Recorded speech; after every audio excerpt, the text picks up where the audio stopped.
नमस्कार विद्यार्थी मित्रांनो, स्टडी हब या एज्युकेशनल यूट्यूब चॅनलवर आपल्या सर्वांचे स्वागत आहे. आज आपण म्हाडा परीक्षेसाठी संभाव्य आणि महत्त्वाची प्रश्नावली पाहणार आहोत.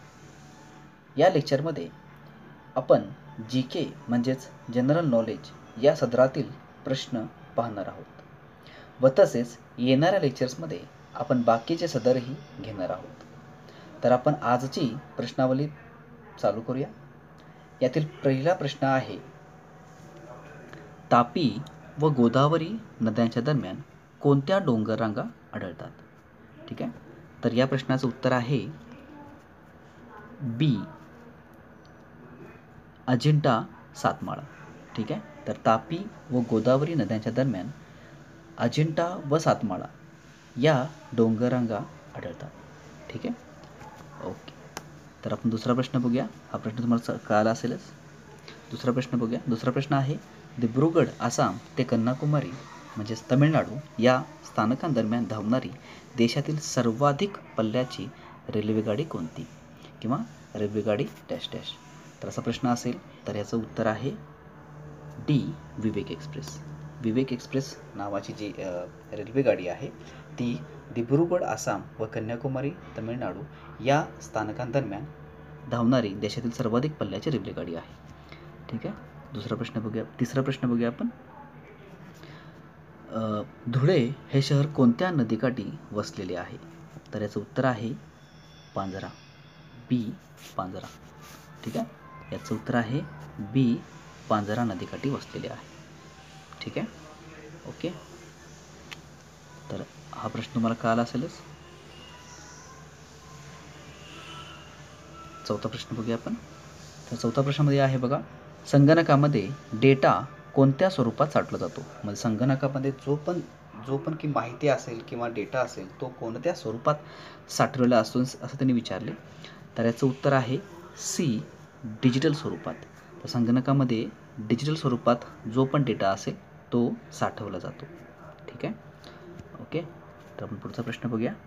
पाचवा प्रश्न आहे बघा, अहमदनगर जिल्ह्यातील देऊळगाव रेहेकुरी अभयारण्य कोणत्या प्राण्यासाठी राखीव आहे? तर याचं उत्तर आहे ए, काळवीट. तर अहमदनगर जिल्ह्यातील देऊळगाव रेहेकुरी अभयारण्य काळवीट या प्राण्यासाठी राखीव आहे किंवा राखीव करण्यात आलेले आहे. ठीक आहे, पुढचा प्रश्न बघूया आपण. तर 6वा प्रश्न आहे बा, भारतीय राष्ट्रीय सभेची स्थापना कोणत्या वर्षी करण्यात आली? ठीक आहे, तर भारतीय राष्ट्रीय सभेची स्थापना, ज्यालाच आपण इंडियन नॅशनल काँग्रेस ज्याला म्हणतो, त्याची स्थापना जी आहे याचं उत्तर आहे 4, 1885. तर ह्या भारतीय राष्ट्रीय सभा म्हणजेच इंडियन नॅशनल काँग्रेस ज्याला म्हणतो आपण, त्याची जी स्थापना आहे ती 1885 साली करण्यात आली. तसेच याचं अधिवेशन पण, पहिलं अधिवेशन पण याच साली भरवण्यात आले होते, हे लक्षात ठेवा. ठीक आहे, पुढचा प्रश्न बघूया आपण. 7वा प्रश्न बघूया आपण. तर 7वा प्रश्न आहे बघा, नागपूर येथील विद्यापीठाला खालीलपैकी कोणाचे नाव देण्यात आलेले आहे? तर नागपूर येथील विद्यापीठाला राष्ट्रसंत तुकडोजी महाराज, उत्तर आहे सी, राष्ट्रसंत तुकडोजी महाराज यांचे नाव देण्यात आलेले आहे. म्हणून ह्याचं नाव आहे बघा राष्ट्रसंत तुकडोजी महाराज विद्यापीठ, असं याचं नाव आहे. ठीक आहे, काही लोकांना माहीत असेल याचं उत्तर. पुढचा प्रश्न बघूया आपण. 8वा प्रश्न बघूया आपण. 8वा प्रश्न आहे बघा, नॅशनल इन्स्टिट्यूट ऑफ व्हायरॉलॉजी ही संस्था कोठे आहे? तर नॅशनल इन्स्टिट्यूट ऑफ व्हायरॉलॉजी म्हणजे काय? तर ज्या संस्थेमध्ये जे कोरोना व्हायरस असतो, अशा प्रकारच्या अनेक प्रकारचे जे व्हायरस असतात त्या व्हायरसवरती संशोधन तसेच त्याच्यावरती अभ्यास केला जातो. तर ही संस्था जी आहे ती पुणे या ठिकाणी बसलेली आहे. तर ही संस्था कुठे आहे? पुणे या ठिकाणी आहे. ठीक आहे, पुढचा प्रश्न बघूया आपण. 9वा प्रश्न आहे बघा, नाथसागर हा जलाशय कोठे आहे? तर नाथसागर हा जलाशय जो आहे तो पैठण, बी, पैठण येथे आहे. नाथसागर हा जलाशय पैठण येथे आहे. ठीक आहे, पुढचा प्रश्न बघूया आपण. 10वा प्रश्न बघूया, महाराष्ट्रातील अतिपूर्वेकडील जिल्हा कोणता? तर महाराष्ट्रातील अतिपूर्वेकडील जिल्हा म्हणजे गडचिरोली. ठीक आहे. गडचिरोली जो दुर्गम भाग आहे, हा दुर्गम भाग त्याला म्हणतात. ठीक आहे. त्या ठिकाणी नक्षलवादी वगैरे असतात. तर अशा तो अतिपूर्वेकडील जिल्हा आहे महाराष्ट्रातला. ठीक आहे. तर पुढचा प्रश्न बघूया आपण. 11वा प्रश्न बघूया. महाराष्ट्रातील गहू उत्पादनासाठी प्रसिद्ध असणारा जिल्हा कोणता? तर देशातला विचारला, लक्षात ठेवा. देशातला म्हणला तर पंजाब येतो. ठीक आहे. आणि महाराष्ट्रातला म्हणला तर महाराष्ट्रातला आहे तो म्हणजे नाशिक जिल्हा. तर नाशिक जिल्ह्यामध्ये गव्हाचं उत्पादन जास्त होते पूर्ण महाराष्ट्रामध्ये. ठीक आहे. ओके. पुढचा प्रश्न बघूया आपण. पुढचा प्रश्न 12वा प्रश्न असेल. याचं तर आणि हा प्रश्न बघूया आपण. खालीलपैकी कोणत्या वर्षी भारतीय जनतेने व संस्थानिकांनी इंग्रज सत्तेविरुद्ध सशस्त्र उठाव केला होता? ठीक आहे. आपण म्हणतो बघा उठाव ज्याला म्हणतो बघा, भारतीय स्वातंत्र्य संग्रामातील सर्वात मोठा उठाव कुठला होता? जरा गेस करा कुठला होता उठाव. तर 1857चा उठाव. तर याचं उत्तर आहे सी, 1857चा उठाव. ठीक आहे. हा पण प्रश्न तुम्हाला कळाला असेलच. तर पुढचा प्रश्न बघूया आपण. तसे तर हे प्रश्न जसे सोपे असतात, पण ऐनवेळी हे आठवत नाही असते. त्यामुळे तुम्हाला दररोज ह्या गोष्टीची ह्या प्रश्नाची जरा थोडीशी ओळख करून दिली, त्याची आपण रिव्हिजन केली तर चांगल्या प्रकारे हे प्रश्नसुद्धा आपल्याला सोडवता येतील. ठीक आहे. पुढचा प्रश्न बघूया आपण. महाराष्ट्रात भारत छोडो चळवळीच्या काळात प्रति सरकारची स्थापना कुठे करण्यात आली? तर महाराष्ट्रात भारत छोडो चळवळीच्या काळात प्रति सरकारची स्थापना जी आहे ती, याचं उत्तर आहे डी, सातारा जिल्ह्यात करण्यात आली. तर लक्षात घ्या, असं एक लक्षात ठेवायचं. असे तुम्हाला ट्रिक सांगतो. प्रति सरकार म्हणले की सातारा लक्षात ठेवायचं. ठीक आहे. प्रति सरकारची स्थापना कुठे झाली? सातारा. इथं पण आहे बघा, प्रति सरकारामध्ये पण स, त आणि र कुठं ना कुठं तर आहे बघा. तसंच सातारामध्ये पण का स, त, र आहे. ठीक आहे.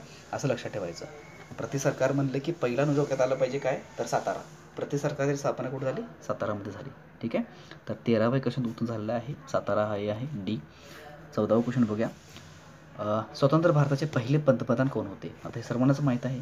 स्वतंत्र भारताचे पहिले पंतप्रधान जे आहे ते होते आपले पंडित जवाहरलाल नेहरू. ठीक आहे. याचं उत्तर आहे सी. कोण असणार आहे? पंडित जवाहरलाल नेहरू. ठीक आहे. पुढचा प्रश्न बघूया आपण आता. तर पुढचा प्रश्न बघूया आपण. 15वा प्रश्न आहे बघा. ब्रिटिश राजवटीच्या काळात पहिला भारत मंत्री कोण होता? तर ब्रिटिश राजवटीच्या काळात पहिला भारत मंत्री कोण होता? ठीक आहे. तर याचं उत्तर आहे बी, लॉर्ड स्टॅनले. ठीक आहे. याचं उत्तर आहे बी, लॉर्ड स्टॅनले. ठीक आहे. पुढचा प्रश्न बघूया आपण. 16वा प्रश्न बघूया. भारताचे पहिले सरन्यायाधीश कोण होते? तर भारताचे पहिले सरन्यायाधीश होते, याचं उत्तर आहे डी, न्यायमूर्ती H.J. कनिया. कोण होते? न्यायमूर्ती H.J. कनिया हे काय होते? तर भारताचे पहिले सरन्यायाधीश होते.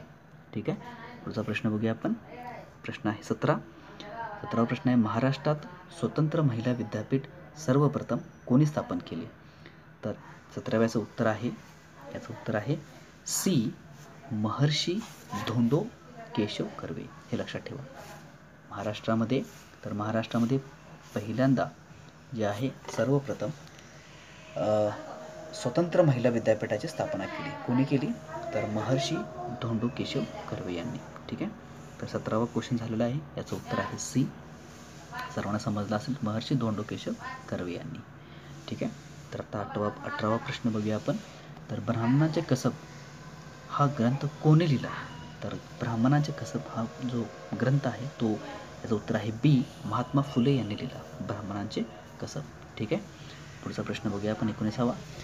2 किंवा अधिक संगणकामध्ये डेटा, प्रोग्रॅम व हार्डवेअर वाटून घेण्याच्या प्रक्रियेला डॅश असे म्हणतात किंवा काय म्हणतात?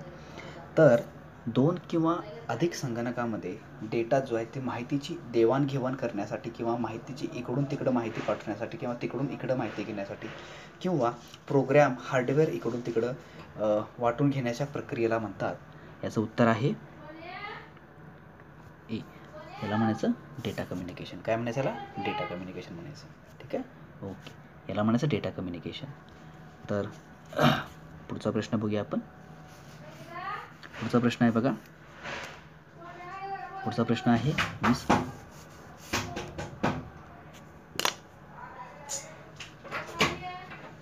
अरे बाबा जरा प्लीज जरा खाली जा. मी जरा लेक्चर करू आले बाळा, तू जरा खाली जा. तायडे. तर मित्रांनो आता आपण 21वा प्रश्न बघूया. 2011च्या जनगणनेनुसार किंवा जनगणनेच्या निष्कर्षानुसार भारतातील बघा 2011च्या जनगणनेच्या निष्कर्षानुसार भारतातील कोणत्या राज्यात स्त्रियांना अनुकूल स्त्री पुरुष प्रमाण आहे? ठीक आहे, स्त्रियांना अनुकूल अशी स्त्री पुरुष प्रमाण आहे. कोणत्या जिल्ह्यामध्ये? जरासं गेस करू शकाल का आपण? तर याला आहे उत्तर केरळ. केरळ या जिल्ह्यात जे आहे ते स्त्री पुरुषांचं प्रमाण जे आहे ते व्यवस्थित आहे. म्हणजे आपण ज्याला म्हणतो ना अनुकूल आहे. ठीक आहे, म्हणजे पुरुषांच्या मागे स्त्रिया ज्या आहेत ते व्यवस्थित, म्हणजे आपण म्हणतो ना प्रमाण जे असतं किती पुरुषांच्या मागे किती स्त्रिया, असं काहीतरी प्रमाण असतं ना, तर ते ह्या केरळ या जिल्ह्यामध्ये तर स्त्री पुरुष प्रमाण जे आहे ते अगदी व्यवस्थित आहे. ठीक आहे. तर पुढचा प्रश्न, हा प्रश्न तुम्हाला कळाला असेलच. तर पुढचा प्रश्न बघूया आपण. कॉफी उत्पादनात आघाडीवर असणारा देश कोणता? आता हे सगळ्यांना माहीत आहे. कॉफी उत्पादनात जे आहे ते ब्राझील हा जो देश आहे तो सर्वात आघाडीवर आहे. पूर्ण जगामध्ये सर्वात जास्त कॉफीचं उत्पादन या देशामध्ये केलं जातं. ठीक आहे. पुढचा प्रश्न बघूया आपण आता. पुढचा प्रश्न आहे बघा. महाराष्ट्रात प्रसिद्ध असलेली डाळिंबाची जात कोणती? तर महाराष्ट्रामध्ये, आता हा नवीनच प्रश्न आहे जरा, महाराष्ट्रात प्रसिद्ध असलेली डाळिंबाची जात विचारले. ठीक आहे, तर याचं उत्तर आहे 23चं ए उत्तर आहे गणेश. असं याला जात आहे, त्याची नाव त्या जातीचं नाव आहे गणेश असं. ठीक आहे, हे लक्षात ठेवा तुम्ही. थोडासा वेगळा क्वेश्चन आहे. पुढचा प्रश्न बघूया आपण. 24वा प्रश्न आहे बघा. क्षयरोग या प्राणघातक संसर्गजन्य आजारास कारणीभूत ठरणाऱ्या जीवाणूचा शोध कोणी लावला? तर क्षयरोग या प्राणघातक संसर्गजन्य आजारास कारणीभूत ठरणाऱ्या जीवाणूचा शोध लावला कुणी? तर रॉबर्ट कॉक या संशोधकाने लावला. कोण लावला? रॉबर्ट कॉक या संशोधकाने लावला. ठीक आहे. पुढचा प्रश्न बघूया आपण. भांड्यांना कलई करण्यासाठी कोणते मूलद्रव्य उपयोगी पडते? तर भांड्यांना कलई करणे म्हणजे काय? तर ते भांडं जे आहे ते साधारण आपलं जर का जर्मन किंवा कॉपरचे जर की जे हे असतात भांडे असतात त्याला आपण कलई करतो. तर का कलई करतो? तर ते त्यांचं गंजू नयेत किंवा ते खराब होऊ नयेत हवेमुळं किंवा दमटपणामुळं हवेच्या. जसं की आपण लोखंड जसं गंजतं तर त्यानुसार ते कॉपर पण गंजतं. ठीक आहे, तर ते गंजू नये यासाठी त्याला आपण कलई करतो. तर त्यासाठी आपण कलई नावाचं मूलद्रव्य वापरतो. कुठलं वापरतो? कलई नावाचं मूलद्रव्य वापरतो. हे 10वीच्या सायन्स 1च्या टॉपिकमध्ये पण आहे कलई करणे म्हणजे. ठीक आहे. तर 26वा प्रश्न बघूया आपण. कॅलामिन हे कशाचे धातुक आहे? कॅलामिन, तर याचं उत्तर आहे बी जस्त. ठीक आहे, काय उत्तर याचं? जस्त. कॅलामिन हे जस्त या धातूचे धातुक आहे. ठीक आहे, कॅलामिन हे जस्ताचे काय धातुक आहे. कुणाचे? जस्ताचे. ठीक आहे, ओके. पुढचा प्रश्न बघूया आपण. 27वा प्रश्न आहे बघा. मिथेन हे कोणत्या प्रकारचे इंधन आहे? तर मिथेन वायू असतो बघा. ठीक आहे, तर मिथेन हे जो आहे तो वायुरूप काय असतो? इंधन आहे. ठीक आहे, लक्षात ठेवा, मिथेन हा वायुरूप इंधन असतो. ठीक आहे, पुढचा प्रश्न बघूया आपण. 28वा प्रश्न आहे बघा. खालीलपैकी सस्तन प्राणी कोणता? तर त्यांनी काही नावं दिल्यात. सरडा, देवमासा, पोपट, टोळ. तर यामध्ये सरडा पण नाही, पोपट पण नाही आणि टोळ पण नाही. तर याच्यामध्ये बी उत्तर आहे देवमासा. देवमासा जो तो सस्तन प्राणी आहे. ठीक आहे, ओके. पुढचा प्रश्न बघूया आपण. तमिळनाडू या राज्याची राजधानी कोणती? तमिळनाडू या राज्याची राजधानी जी आहे ती आहे डी चेन्नई. तमिळनाडू या राज्याची राजधानी कोणती आहे? तर चेन्नई. याचं उत्तर आहे डी. पुढचा प्रश्न आहे बघा. 30वा प्रश्न आहे.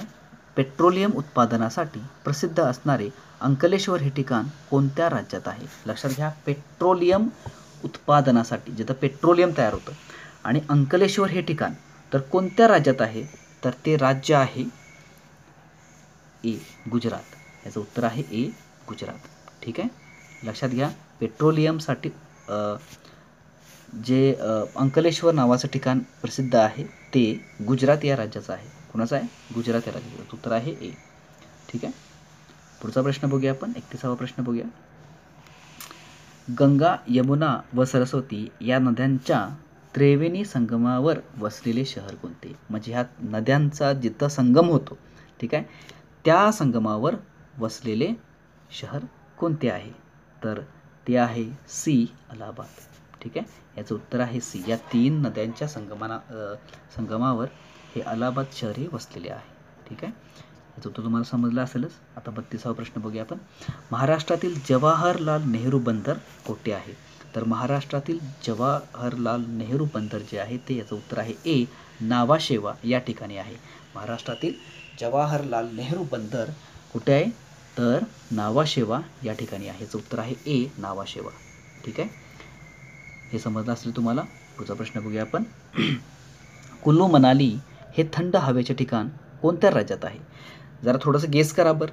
जरा मनात काहीतरी एक ह्या ऑप्शनपैकी धरा. कुठला असेल सांगा. सिक्कीम, हिमाचल प्रदेश, जम्मू काश्मीर की पश्चिम बंगाल? तर याचं उत्तर आहे बी. याचं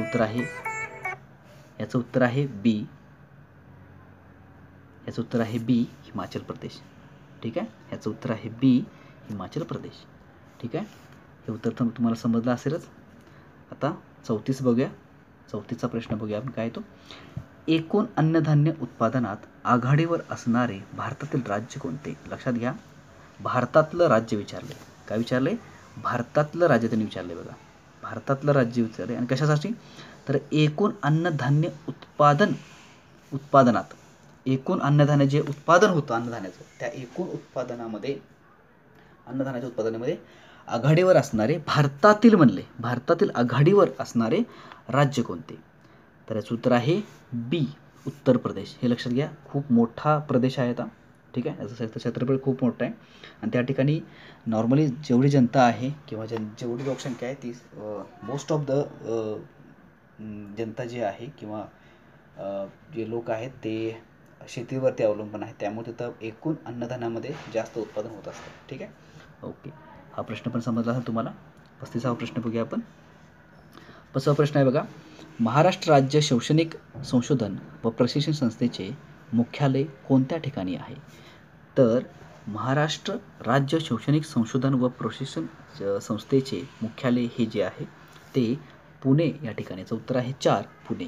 ठीक आहे, हे समजलं असेल तुम्हाला. पुढचा प्रश्न बघूया आपण. 36वा प्रश्न बघूया.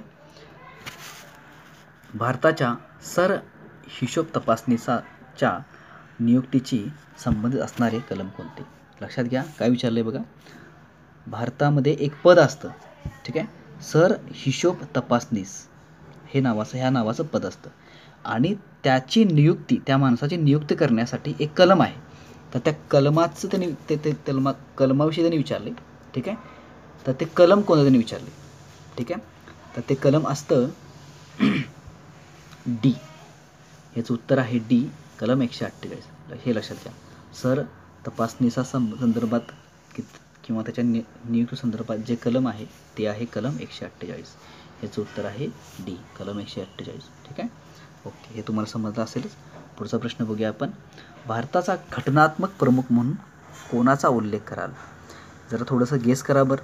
कोण असेल? पंतप्रधान असेल, सरन्यायाधीश असेल, राष्ट्रपती असेल की लोकसभेचा सभापती असेल? कोण असेल बघा.